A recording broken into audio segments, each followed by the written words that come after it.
Hello friends, good morning. आपको पाठ में समझ आ गई होगी, बराबर।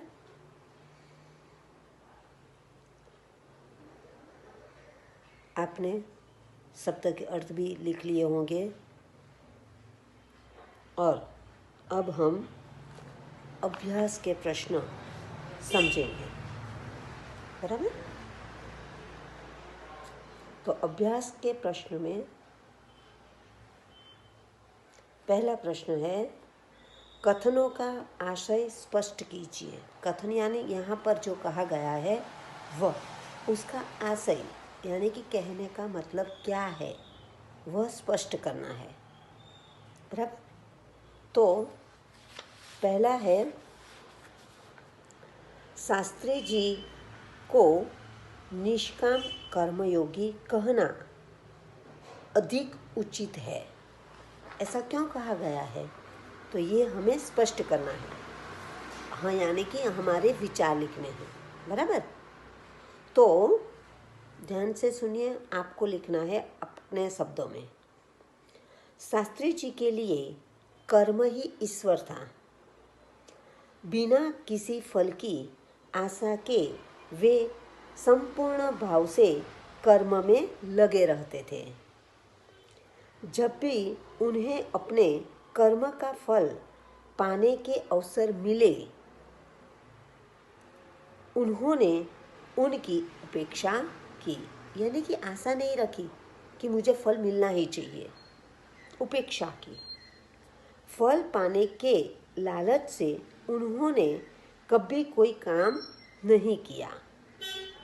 शास्त्री जी के इस स्वभाव को देखते हुए उन्हें केवल कर्मयोगी कहना पर्याप्त नहीं है, उन्हें निष्काम कर्मयोगी ही कहना अधिक उचित है।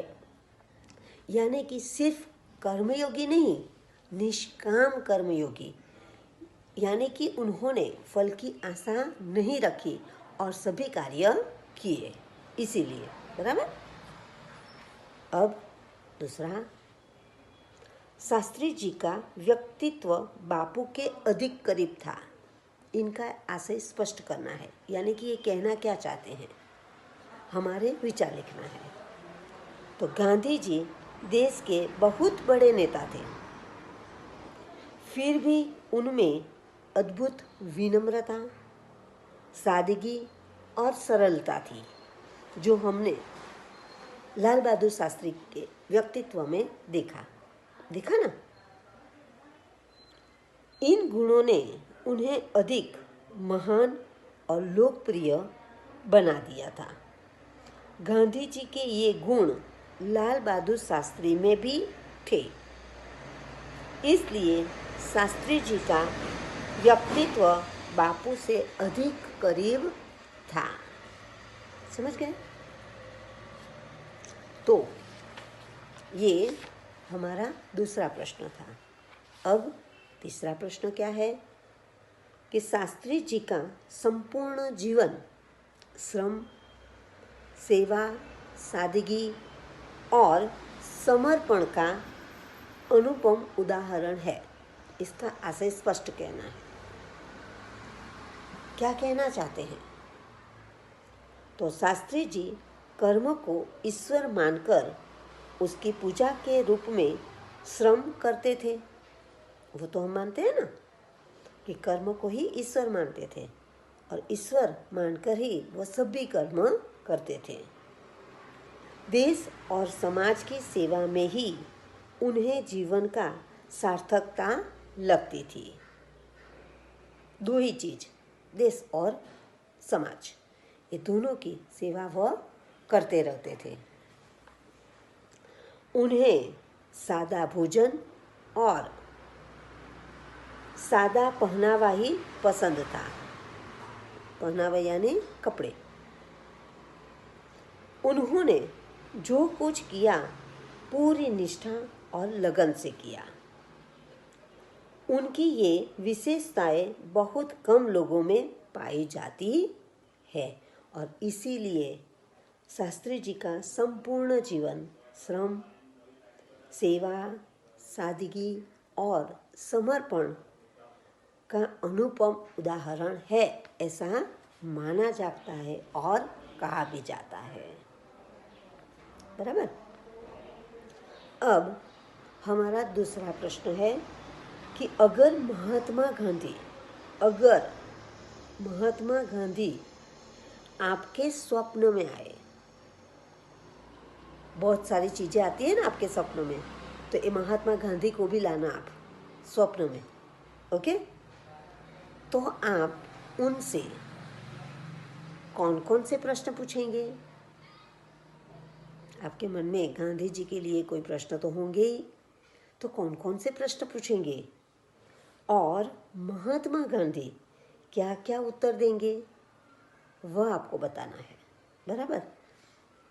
ये प्रश्न आप अपने शब्दों में लिखोगे, मैं यहाँ सुनाती हूँ, वैसा ही लिखना जरूरी नहीं है।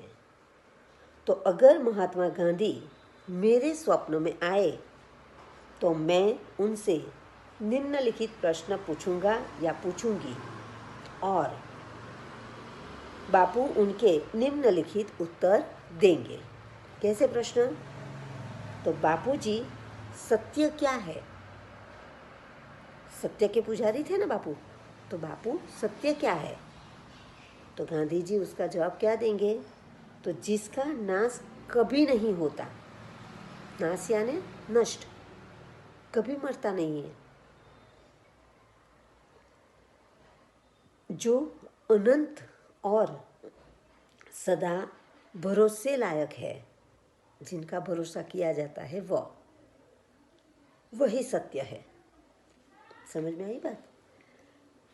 आपके मित्रता में भी कभी भी आप थोड़ा सा झूठ बोल दोगे तो वो भरोसे लायक रहेगा नहीं, यानी कि जो भरोसे लायक है वह सत्य है।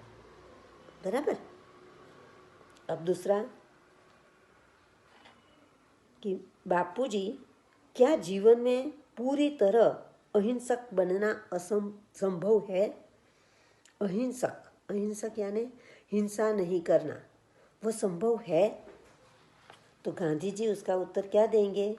जहाँ तक हो सके वहाँ तक किसी जीव को आघात नहीं पहुँचाना चाहिए, यानी कि उससे दुख नहीं देना चाहिए, हो सके तब तक। कोई भी जीव हो, पशु हो, पंखी हो, मनुष्य हो, कोई भी हो, तो हम अहिंसक कहला सकते हैं। जहाँ हमें रहा ही नहीं जाए तो वहाँ हमें उसको हिंसक के तौर पर मार सकते हैं।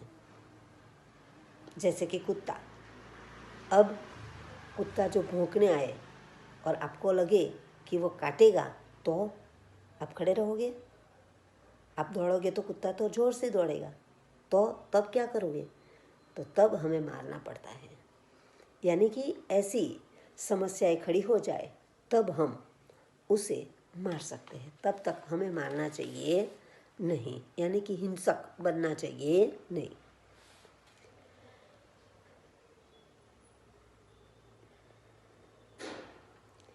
बापूजी, आपने अपने व्यस्त जीवन में से अपनी आत्मकथा लिखने का समय कैसे निकाला? कितना अच्छा प्रश्न है। हमारे पास तो 2 काम जो ज़्यादा हो गए तो हम कहते हैं कि हमारे पास बहुत काम है, हमें टाइम नहीं है, समय नहीं है। तो गांधी जी ने ये समय कैसे निकाला होगा? तो मुझे कई बार लंबी लंबी जेल यात्राएं करनी पड़ती थी। उनका उपयोग मैं आत्मकथा लिखने में करता था। आत्मकथा का अधिकांश भाग जेल में ही लिखा गया। यानी कि गांधी जी जब जेल में थे तो जेल में तो कुछ काम होता नहीं है, तो तब उन्होंने आत्मकथा लिखी थी। उसी तरह से जो आपको भी आपका कोई अगत्य का काम करना हो तो आप स्कूल का, घर का सब कुछ काम खत्म हो जाए उसके बाद कर सकते हो। बराबर। तो ऐसे 3-4 प्रश्न जो आपके मन में आए तो उसके सही उत्तर के साथ आपको लिखने होंगे, बराबर। 2-3 लिखोगे चलेगा, कोई बात नहीं। अब तीसरा प्रश्न देखो। तो तीसरे प्रश्न में संवाद को आगे बढ़ाइए। यहाँ कुछ संवाद दिए हैं। संवाद यानी आमने सामने बातचीत होती है वो, बराबर, जिसमें कम से कम 8 से 10 प्रश्न और जवाब हो। 8 प्रश्न तो 8 जवाब, 10 प्रश्न तो 10 जवाब होने चाहिए, बराबर। रिया, गांधी जी का जन्म कब हुआ था? सुनील, यहाँ पर आप यही 2 नाम लिख सकोगे क्योंकि पुस्तक में भी वही है, बराबर। तो गांधी जी का जन्म 2 अक्टूबर 1869 को हुआ था। 69। रिया, गांधी जी ने उच्च शिक्षा कहाँ से प्राप्त की थी? तो सुनील, गांधी जी ने इंग्लैंड से उच्च शिक्षा प्राप्त की थी। रिया, गांधी जी दक्षिण अफ्रीका क्यों गए थे?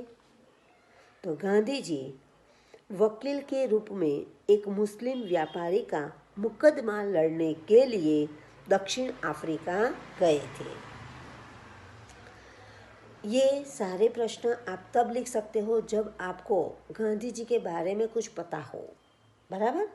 तो आपको समाज विद्या यानी कि एसएस में गांधी जी के बारे में बहुत कुछ पढ़ना आता है और आ भी गया था, तो ये याद करके आप ये प्रश्न लिख सकते हो, बराबर। मैं यहाँ सुनाती हूँ वैसे ही नहीं, आप और भी प्रश्न लिख सकते हो। दक्षिण अफ्रीका में रहकर गांधी जी ने वहाँ की सरकार की रंग भेद की नीति का विरोध किया। प्रश्न क्या था कि दक्षिण अफ्रीका में रहकर गांधी जी ने किसका विरोध किया? तो किसका विरोध किया? गांधी जी ने वहाँ की सरकार की जो रंग भेद है यानी कि अनीति, तो उसका विरोध किया।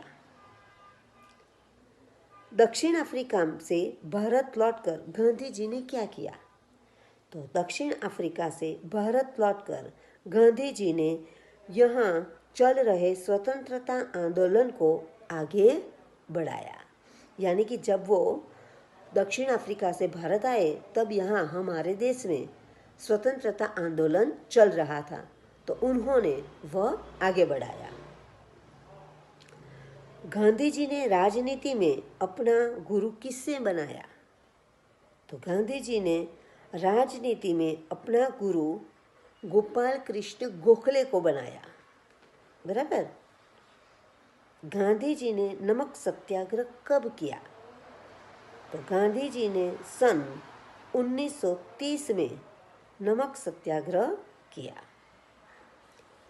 गांधी जी ने चरखे को क्यों महत्व दिया? तो गांधी जी ने देश की गरीबी दूर करने के उद्देश्य से चरखे को महत्व दिया। गरीबी दूर करनी थी ना, कैसे? तो सब अपना आत्मनिर्भर बनना, और आत्मनिर्भर बनोगे तो गरीबी दूर होगी, और इसीलिए उन्होंने वो चरखा शुरू किया और चरखे से ही वह अपने सूत्र काटते थे और कपड़े बुनते थे, बराबर। सन 1942 में गांधी जी ने कौन सा आंदोलन किया? तो सन 1942 में गांधी जी ने अंग्रेजों भारत छोड़ो का आंदोलन किया। गांधी जी की हत्या कब और कहाँ हुई? तो गांधी जी की हत्या 30 जनवरी, आज 30 है, 30 जनवरी 1948 को राजधानी दिल्ली में हुई।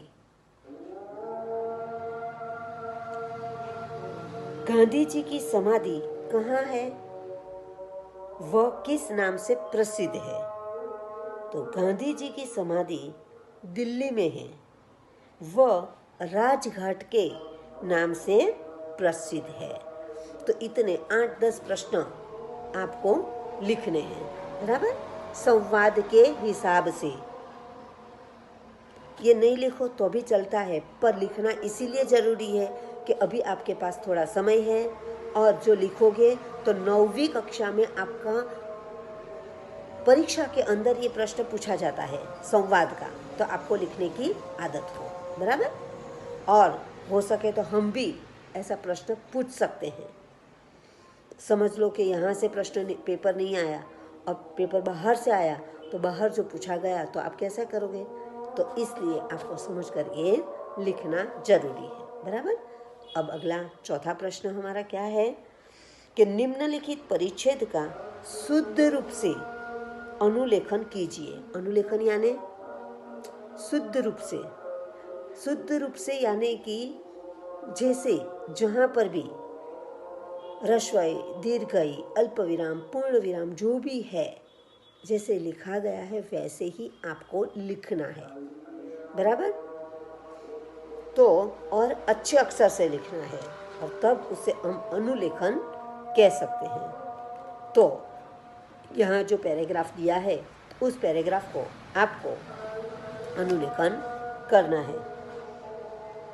कोलकाता, देखो बोलते समय हम गुजराती में जल्दी जल्दी कलकत्ता बोल देते हैं, पर हिंदी है इसीलिए कोलकाता, कोलकाता, कोलकाता में हमारा घर एक शांत जगह पर है।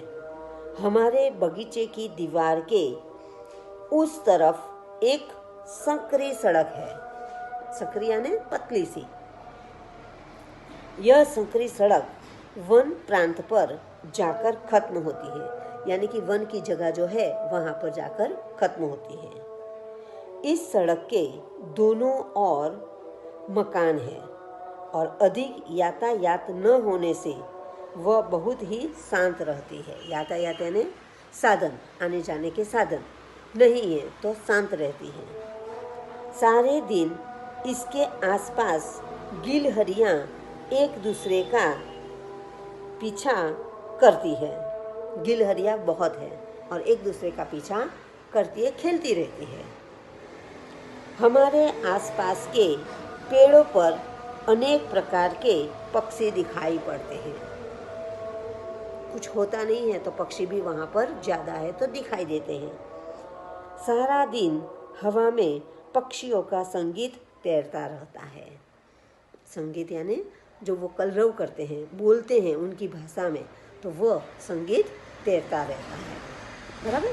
तो ये 4 प्रश्न आपको आपकी नोट में अच्छे अक्षर से समझकर अपने शब्दों में लिखना है, बराबर।